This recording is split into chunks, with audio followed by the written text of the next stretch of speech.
پہلی بات تو یہ ہے کہ ہمارا یہ عقیدہ ہے کہ اللہ کے نبی صلی اللہ تعالیٰ علیہ وآلہ وسلم زندہ ہیں، لیکن یہ بتائیے کہ ہمارا یہ عقیدہ بھی ہے کہ اللہ کے نبی پر موت نہیں آئی؟ تو تمام دنیا کے انسان یہ سن لیں کہ ہمارا یہ عقیدہ ہے کہ اللہ کے رسول صلی اللہ تعالیٰ علیہ وآلہ وسلم پر موت آئی، موت آئی، اور ان کی بارگاہ میں آ کر موت اس طرح سے اثرات نہ دکھا سکی جس طرح عامت الناس پر دکھاتی ہے۔ اس پہ تفصیل میں نہیں جانا چاہتا، ورنہ اس پر کئی گھنٹے بات کر لوں، اور میں پہلے کہا کرتا تھا کہ شاید 2-4 گھنٹے مسلسل بات کی جائے تو اس سے بڑا زور پیدا ہوتا ہے۔ اب میرا 40 سالہ تجربہ ہے کہ زور زیادہ دیر بات کرنے سے پیدا نہیں ہوتا، بات مختصر کی جائے اور ضرورت کی جائے تو اس سے زور پیدا ہو جاتا ہے۔ تو ہم اللہ کے محبوب علیہ السلام پر موت کا آنا مانتے ہیں، اور آپ پر موت آئی، اور موت آئی اللہ کے امر کے تابع ہو کر، اور اللہ کے رسول علیہ السلام دنیا سے تشریف لے گئے، اور آپ کے دنیا سے تشریف لے جانے کے بعد جو باقی بزرگ تھے ان کے کمالات نے ظاہر ہونا تھا، اس لیے ان کی جانب بھی ہمیں رجوع کرنا پڑا۔ تو اس میں رسول اللہ کی حیات کا انکار تو لازم نہیں آ جاتا۔ اللہ تعالی ہم سب کو سمجھنے کی توفیق عطا فرمائے۔ ہم اللہ کے محبوب کو زندہ مانتے ہیں، اور ان کی زندگی کے بارے میں ہمارا نقطہ نظر یہ ہے کہ انبیاء کو بھی اجل آنی ہے، مگر ایسی کہ فقط آنی ہے۔ آپ یہ غور سے پڑھیے گا اور غور سے سنیے گا، انبیاء کو بھی اجل آنی ہے مگر ایسی کہ فقط آنی ہے۔ ایک جگہ ہے آنی ہے، ایک جگہ ہے آنی ہے۔ تو انبیاء کو بھی اجل آنی ہے مگر ایسی کہ فقط آنی ہے، پھر اسی آن کے بعد ان کی حیات مثل سابق وہی جسمانی ہے۔ تو جب موت کا ورود ہو گیا تو رسول اللہ کی حیات تو اپنی جگہ ہے، لیکن ورود موت کے بعد امام صاحب کو امام مانا جا سکتا ہے، اعظم ابو حنیفہ کو بھی، امام شافعی کو بھی۔ حضور آپ بھی اس منصب پر آ جائیں تو ہم آپ کو بھی امام ماننے کے لیے تیار ہیں۔ تنگ دل تو ہے نہیں ہم، تنگ نظر بھی نہیں ہیں ہم، اور ہم امت کے خیر خواہ تو ہیں ہی، ہم تو پوری انسانیت کے ساتھ پیار کرتے ہیں۔ آج کل تو حال واردات کا یہ ہے کہ ہم کسی کافر و مشرک سے بھی نفرت نہیں کر پاتے، پتہ نہیں کیا ہو گیا ہمیں۔ ہم تو کہتے ہیں ان سے بھی پیار کرو تاکہ یہ بھی ہمارے آقا کا کلمہ پڑھ لیں اور تمہاری نفری میں بھی اضافہ ہو جائے۔ لہذا امام اعظم ابو حنیفہ رضی اللہ عنہ کی تقلید کرنے میں رسول اللہ کی حیات پر کوئی اثر نہیں پڑتا، اس لیے غور کرنا چاہیے۔ اس پر مزید کوئی تحقیق وغیرہ کرنی ہو تو میرے پاس تشریف لائیں، انشاءاللہ تسلی کرا دوں گا۔ یہ لیجیے بیٹا۔ وعلیکم السلام۔ یہ سوال محمد مظہر صاحب کا ہے۔ حضور آپ فرماتے ہیں کہ ابن کثیر قابل اعتماد نہیں ہے، علامہ جار اللہ زمخشری کے بارے میں کیا فرماتے ہیں؟ ماشاءاللہ، میں ظاہر ہے کہ آنکھیں بند کر کے تو نہیں جیتا نا، میری ابھی نظر آتا ہے، مجھے لینز پڑے ہوئے ہیں، ویسے اب ٹھیک ٹھاک ہوں۔ تو علامہ جار اللہ زمخشری کے بارے میں ہمارا یہ نقطہ نظر ہے کہ اگر وہ علم کی، فن کی بات کریں گے تو قابل اعتماد ہیں، اور وہ صرف پر بات کریں قابل اعتماد ہیں، نحو کے حوالے سے بات کریں قابل اعتماد ہیں، اصول فقہ وغیرہ کے حوالے سے بات کریں قابل اعتماد ہیں۔ لیکن علامہ جار اللہ زمخشری جب عقیدے پر بات کریں گے تو قابل اعتماد نہ ہوں گے۔ علامہ جار اللہ زمخشری جب عقیدے پر بات کریں گے تو قابل اعتماد نہیں ہوں گے۔ امام ابو منصور ماتوریدی نور اللہ مرقدہ نے چونکہ اشعرا سے کچھ تعدی ہو گئی تھی، زیادتی ہو گئی کہ وہ جب رد کرتے تھے معتزلہ کا تو بعد ان کی وہ باتیں، ان کے بعد علماء ایسی بات کرتے تھے جو صحیح ہوتی تھی، لیکن یہ ان کے چونکہ اب مخالف ہو چکے تھے لہٰذا اس مخالفت نے ان کی ہر صحیح بات کا بھی رد پہ رد، رگڑا رد کر دیا۔ امام ابو منصور ماتوریدی نے 40 سے 45 مقامات گنوائے ہیں جہاں ہمارے حباب سے زیادتی ہو گئی۔ انہوں نے کہا کہ یہاں معتزلہ کا موقف ٹھیک تھا، یہ نہیں میں کہتا کہ معتزلہ سارے ہی ٹھیک تھے، لیکن ان مقامات پر ان کا موقف قابل تردید نہیں تھا، اور ہمارے احباب نے ایسا کر دیا، لہٰذا ان مقامات کی امام ابو منصور ماتریدی نے نشاندہی کر کے جو ہے اہل سنت و جماعت کی اصلاح فرمائی۔ اس لیے میں معتزلہ کے رد میں اتنا آگے نہیں نکل جاتا کہ ان کی 2 2 4 کو 4 بھی نہ مانوں سے کہوں نہیں اب تو 3.25 ہی کہوں گا، اب تو 4.25 ہی کہوں گا، اس لیے کہ معتزلی جو کہہ رہا ہے کہ 2 2 4 ہوتے ہیں، تو ایسا نہیں ہے۔ میں ماتریدی ہوں، امام محمد رضا ماتریدی ہیں، امام ربانی مجدد الفسانی ماتریدی ہیں، حضرت خواجہ معین الدین چشتی اجمیری ماتریدی ہیں، حضرت بابا فرید الدین گنج شکر ماتریدی ہیں، الحمدللہ ہمارے علماء بھی یہ سب ماتریدی ہیں، داتا صاحب علی بن عثمان حجویری نور اللہ برکتہ وہ بھی ماتریدی ہیں۔ لہذا ابن کثیر کی بات میں نے کر دی ہوئی ہے، اور جار اللہ زمخشری کے بارے میں کہہ دی ہے۔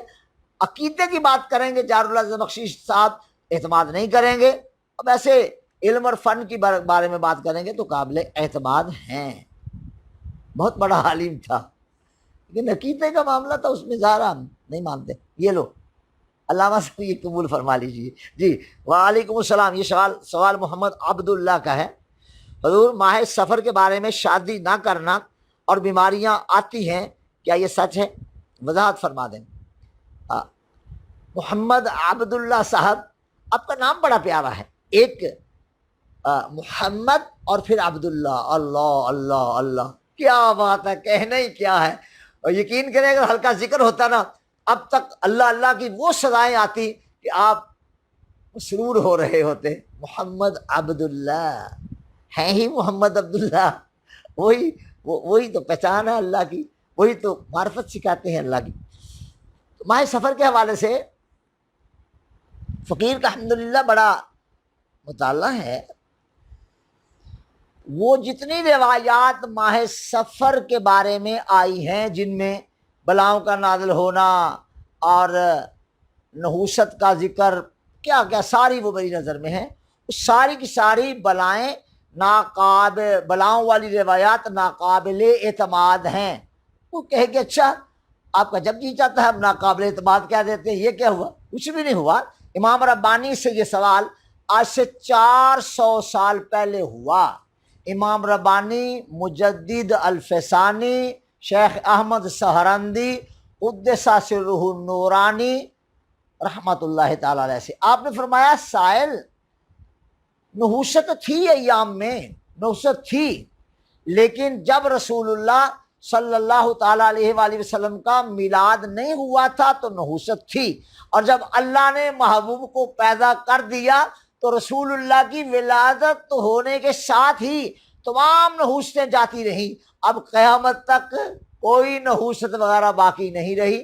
پکی بات ہے سفر میں کوئی نحوست نہیں ہے، وہ روایات ناقابل اعتماد ہیں۔ آپ شادی فرمائیے اور اللہ کے محبوب کے دین کی حدود کا خیال رکھیے، سفر کے علاوہ بھی اور سفر میں بھی۔ لہذا سخت باتیں میں کیسے کر دوں؟ مطالعہ بتاتا ہے، اور کوئی بات نہیں، جو ہمارے علماء کرام نئی نئی تقریر ماشاءاللہ شروع فرماتے ہیں، اور روات وغیرہ کی کتابیں لے لیتے ہیں، اور عامت العلماء کی کتب تو وہ پڑھتے ہیں، پھر وہ اس میں نمبرنگ کرتے ہیں کہ اس جمعے کو یہ بیان کرنا ہے، اگلے جمعے کو یہ بیان کرنا ہے۔ اچھی بات ہے، میں سیلوٹ کرتا ہوں، اس لیے کہ ممبر کو خالی تو نہیں چھوڑا، مصلی تو چھوڑ کر نہیں بھاگ گئے۔ میں تو وہ ہوں کہ مجھے ایک بار ایک صاحب نے کہا کہ آپ تو راجپوت ہیں اس لیے تمکنت سے بات کر لیتے ہیں نا، تو آپ کو پتہ نہیں کہ ہندوستان میں مولویوں کا کیا حال ہوا؟ میں نے کہا جی کیا حال ہوا؟ کہ وہ تو بیچارے مانگ کے روٹی کھاتے تھے۔ باقاعدہ مجھے تناظر دکھایا، نیچے ہاتھ پر جو ہے وہ ڈول لٹکایا ہوتا تھا، اوپر چھابی رکھی ہوتی تھی، اور گھر گھر جا کے روٹی لیتے تھے، اور پھر یہ تو حال تھا علماء کا۔ آپ تو بچ گئے نا راجپوت ہو کر۔ میں نے کہا بیٹا راجپوت ہو کر نہیں بچ گیا، غلام ہو کے بچ گیا، اور میں احمد رضا کے در کا ادنا گدا ہو کر بچ گیا۔ میرے اندر یہ ہمت و جرت یہ احمد رضا کے در سے آئی ہوئی ہے، میرے اندر یہ ہمت و جرت حضرت مولانا ابو محمد عبد الرشید قادری محدث سمندری شریف کی صحبت سے آئی ہوئی ہے۔ میں اس نظر کا پالا ہوا ہوں جس کی نظر میں کوئی نظر ڈالتا تھا لگ پتہ جاتا تھا کسی مرد نے دیکھا ہے آنکھ بھر کے۔ میں مولانا نورانی کی بارگاہ کا تربیت یافتہ ہوں۔ تو امام ربانی رحمۃ اللہ تعالیٰ علیہ کی بات کر رہا تھا درمیان میں یہ، ہاں وہ جی وہ تو ایسے مانگتے تھے۔ میں نے کہا تو یہ بھی تو ان کو سیلوٹ کرنا چاہیے، اس پر بھی تو کیسے؟ میں نے کہا یہ بتا مجھے سائل، یہ بتا کہ رسول اللہ کے دین کو جاننے والے نے، مسجد کے امام نے، مسجد کے خطیب نے تمہارے گھروں سے مانگ کر روٹی کھانا تو گوارا کر لیا، تمہارے دروازے پر آ کر اپنا رزق لے کر اپنا پیٹ بھر لیا، لیکن کبھی ان کو رسول اللہ کے مصلی کو 3 طلاقیں دے کے نکلتے دیکھا ہے؟ کبھی رسول اللہ کی ممبر کو چھوڑ کر بھاگتے دیکھا ہے؟ نہیں بھاگا نا۔ تو روٹی مانگ کر کھا لی، یہ کون سا عیب ہے؟ روٹی مانگ کر کھا کر بھی اور اپنے رزق کو حلال رکھا، لیکن رسول اللہ کے ممبر سے بے وفائی نہیں کی، رسول اللہ کے مصلی سے بے وفائی نہیں کی۔ میں نے کہا یہ اعتراض کا ہے کہ بنا کے لے آیا ہے؟ یہ تو کمال ہے ان علماء کا کہ سب کچھ برداشت کر لیا، مانگ کر روٹی کھانا بھی گوارا کر لی، لیکن رسول اللہ کے ممبر سے بے وفائی نہیں کی، رسول اللہ کے مصلی سے بے وفائی نہیں کی۔ علماء میں آپ کی عظمت کو سلام کرتا ہوں، حضور آپ بڑے لوگ ہیں، میں جو ہوں آپ کا دفاع کرنے کے لیے، مجھے بھی کہا گیا تھا ابتدان کہ اچھا جی، خاندان والوں نے بھی کہہ دیا تھا راجپوت ہو کر اب مولوی بنے گا پھر کیا ہوگا؟ میں نے کہا تم دیکھو گے کیا ہوگا، کوئی بات نہیں، تم دیکھ لو گے، آج دیکھ رہے ہیں وہ بھی۔ میں مولوی بنا تو کیا ہوا، الحمدللہ رب العالمین، دنیا کی وہ تمام نعمتیں بھی میرے پاس پہلے بھی تھیں اب بھی ہیں، اور جو عزتیں اللہ نے عطا کی ہیں وہ تو دین کے صدقے میں ہیں، وہ تو مصلی کے صدقے میں ہیں، وہ تو ممبر کے صدقے میں ہیں، اور میرے اللہ اور اللہ کے رسول کے ذکر کرنے کی برکت کی وجہ سے ہے کہ لوگ کشاں چلے آتے ہیں، چلو اس کی بات سنائیں، کوئی بات نہیں۔ اگرچہ لوگ یہ بھی کہتے ہیں اس کی بات نہ سنو، پتہ نہیں کیا منتر پڑھتا ہے، دل میں چلی جاتی ہے۔ بیٹا آپ بھی یوں نہ کہا کریں، منتر کوئی نہیں پڑھتا، میں رسول اللہ پر صلی اللہ علیہ وآلہ وسلم درود پاک پڑھتا ہوں۔ زیادہ سفر میں کوئی نحوست نہیں ہے، آپ کیجیے اپنے کام، منگنی کیجیے، شادی کیجیے، اپنے بچوں کے لیے اچھے اچھے انتظامات کیجیے، اللہ آپ کو برکت عطا فرمائے۔ لیجیے علامہ صاحب۔ وعلیکم السلام۔ یہ سوال علی احمد کا ہے، حضور پاکستان کی موجودہ صورتحال پر آپ کیا فرماتے ہیں، بالخصوص نوجوان نسل کا دین سے دور ہونا؟ نوجوان نسل کا دین سے دور ہونا اس لیے ہے کہ نوجوان نسل کا اپنا نظام تربیت صحیح نہیں ہے، اور ان کے لیے جو نظام تربیت ہے وہ نہ ہونے کے برابر ہے۔ آپ دیکھیں میڈیا، میں اس کا مخالف نہیں ہوں، میں تو اس وقت مخالف نہیں تھا جب ہمارے بزرگ کہتے تھے نہیں توبہ توبہ توبہ توبہ، یہ ویڈیو نہیں بنوانی چاہیے جی، یہ اس پر بیٹھ کر بات نہیں کرنی چاہیے۔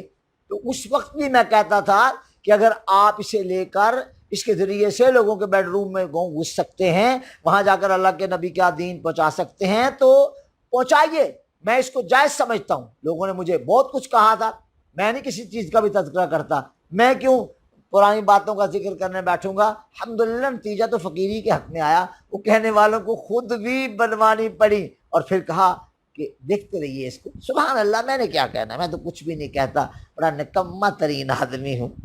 تو نوجوانوں کے لیے یہی ہے کہ وہ کسی بھی صحیح العقیدہ عالم ربانی کی صحبت میں جایا کریں، سب ٹھیک ہو جایا کرے گا۔ اگر جمعرات کو عشاء کے بعد جامعہ اسلامیہ رضویہ میں تشریف لے آئیں، انشاءاللہ وہاں جو علماء موجود ہیں، جو وہاں خطباء موجود ہوتے ہیں، جو وہاں ہمارے جو ہے وہ تربیت کرنے والے حضرات ہوتے ہیں، کافی فائدہ ہوگا، اور یہ فقیر ادنیٰ ترین طالب علم بھی ہوتا ہے۔ جی ہاں،